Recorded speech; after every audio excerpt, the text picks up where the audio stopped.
sure if some of the tracks are intended to be possible to get all the points without this feature.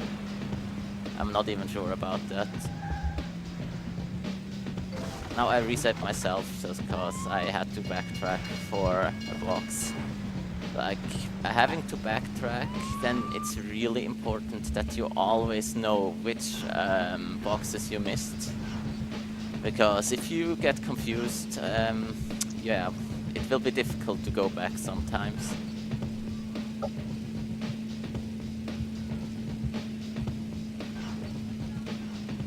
Yeah, I got this. You got it. You got it. That means I gotta continue on 70 points.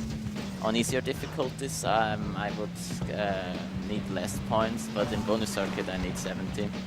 Normally you can never redo a race in this game, in a championship mode. You just fail it once and it's game over.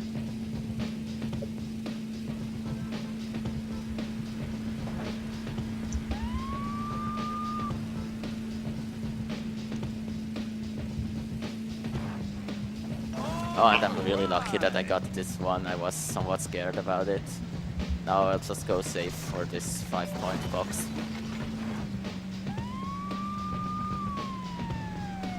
Now the rest is really easy. I know exactly which ones I have to get, so that's good. And this game has the problem that the physics are really crazy sometimes.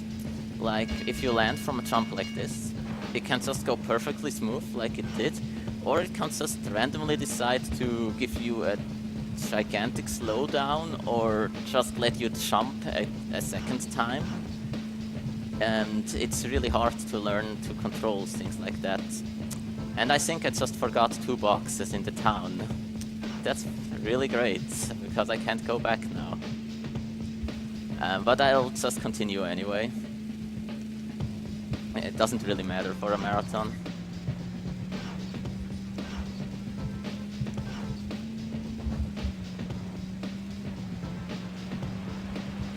I would have gotten back if it was a bit earlier, but I don't care if it's this late. I can't do it.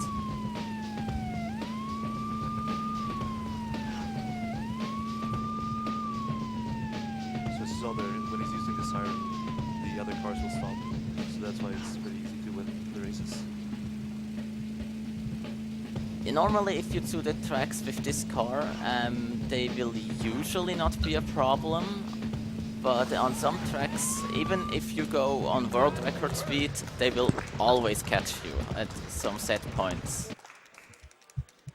Because, yeah, it's N64 racing games. It's super broken rubber banding.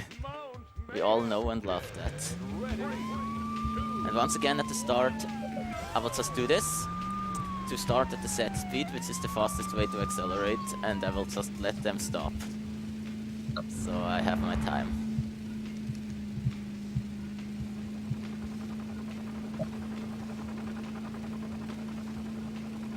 This level is slightly more complicated, but I've routed it pretty well, so I can get the boxes in a decent way.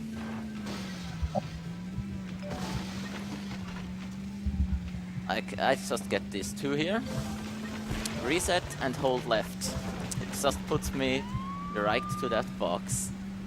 Really convenient checkpoint spot, because that's actually how the resets work. They put you at the main road again, based on checkpoints. And sometimes those checkpoints overlap a bit, and you can actually position yourself in a way that you get warped to a later part of the track. And that's how you break the design of this game, pretty much.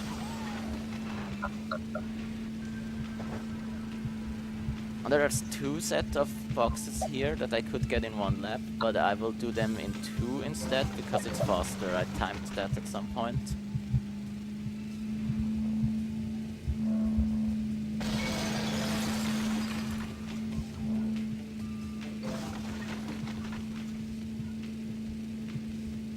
And if I jump here at this specific spot, I will always make the jump. Some people have trouble getting up there, but actually if you know where to jump, you cannot fail it.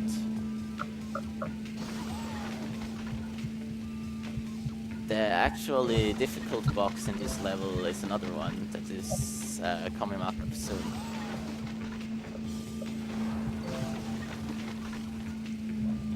I have to slow down here a bit, because I cannot trust the physics.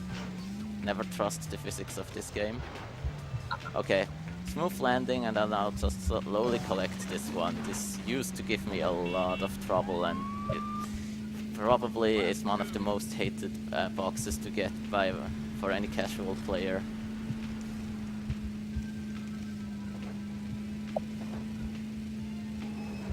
I will just do it safely, so make sure to get this jump.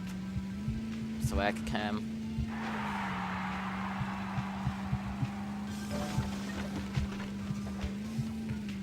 And now I could drive out of this shortcut, it would be about the same, but it's much safer to just reset out of it. And by the way, don't worry about my position, just at all. This car is just that broken, it literally doesn't matter. They still can't troll me, as you can see. They can even destroy my car sometimes. You got it.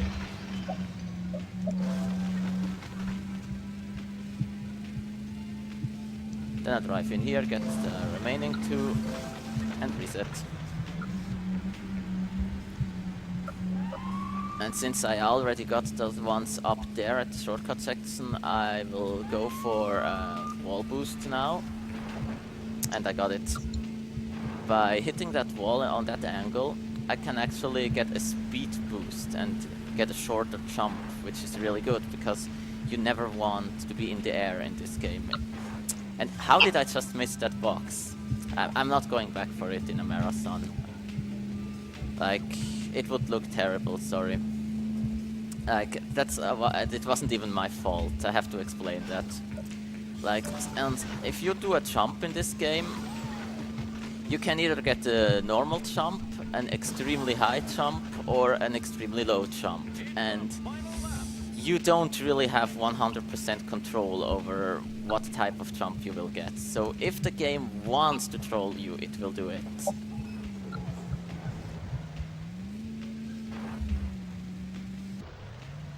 And it's really, really rare that this happens, so just call it marathon luck. I always get marathon luck. It's pretty normal for me.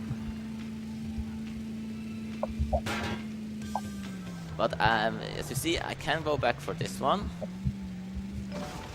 And I'm not even punished for that, since the AI is just too weak for this car.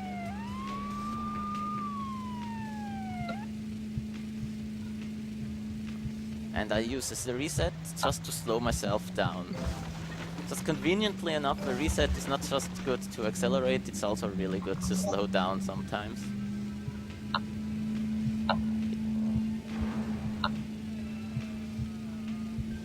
Yeah, I'm not really good with the points in this run, but it's more important for me to just show off the category rather than be really technical about its definition.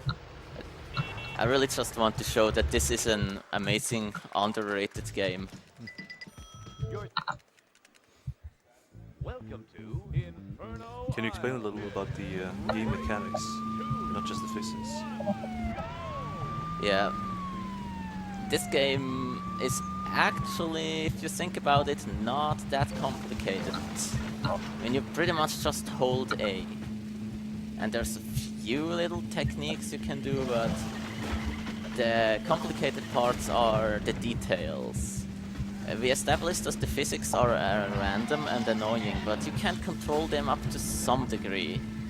You will notice that the top runners will get trolled less frequently, because you can learn where you can, for example, tap A little bit to reduce the chance of random jumps happening. Of course, you can never reduce that chance completely, but you can somewhat learn how to control it.